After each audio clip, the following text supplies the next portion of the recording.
Assalamualaikum warahmatullahi wabarakatuh.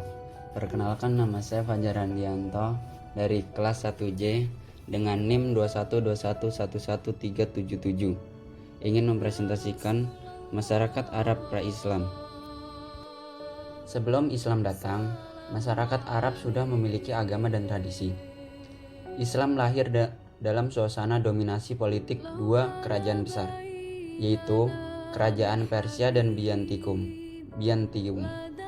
Islam diturunkan sebagai respons atas kondisi masyarakat pada saat itu. Islam turun berperan dalam menambahkan bentuk kepercayaan baru bagi masyarakat Arab. Pemahaman tentang kondisi politik, ekonomi, sosial, dan agama masyarakat Arab pra-Islam merupakan dasar pembaruan yang dibawa Islam dan dibangun oleh Nabi Muhammad SAW.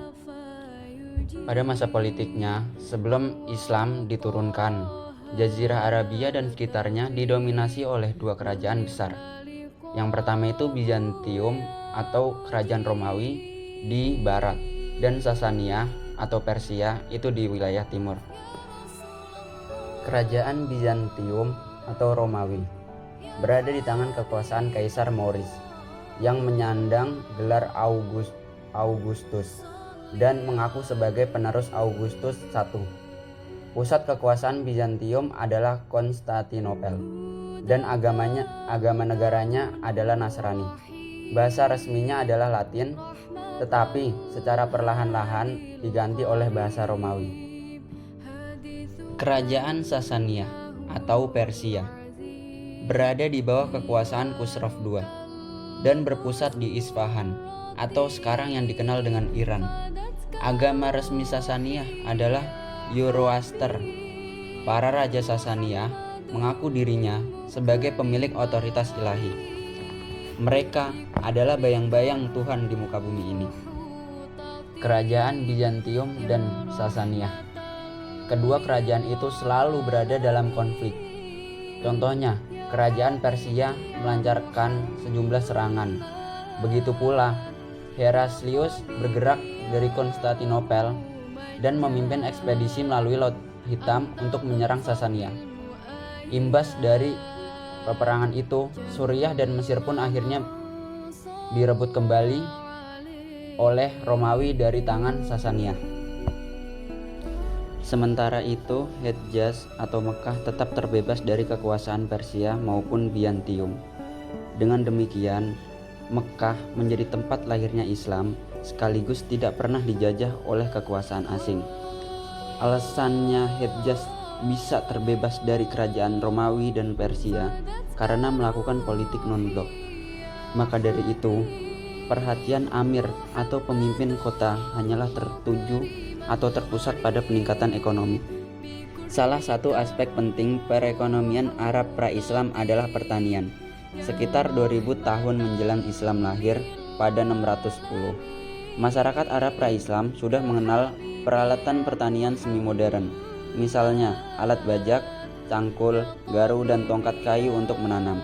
Penggunaan hewan ternak sebagai penarik bajak serta pembawa tempat air sudah dikenal.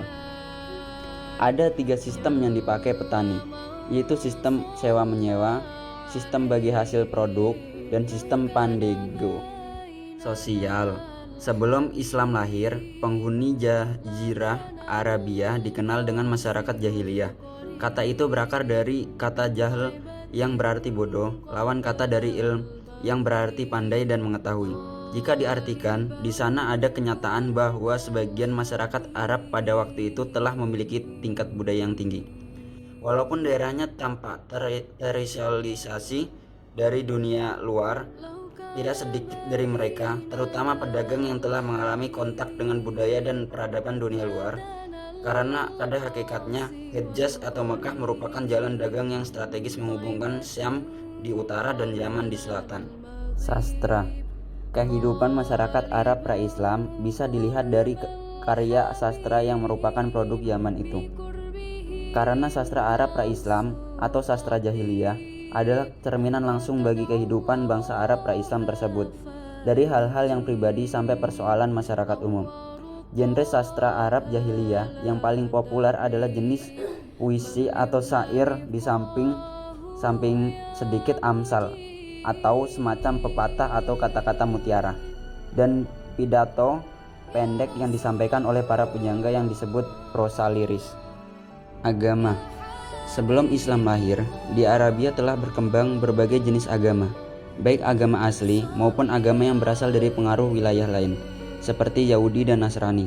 Namun demikian, data sejarah menunjukkan bahwa di Mekah, tempat lahirnya Islam, kedua agama tersebut tidak meninggalkan pengaruh yang cukup berarti. Di dalam Al-Quran sendiri disebutkan bahwa orang Mekah adalah penyembah berhala. Terima kasih telah menyaksikan video saya. Kurang lebihnya mohon maaf. Wassalamualaikum warahmatullahi wabarakatuh.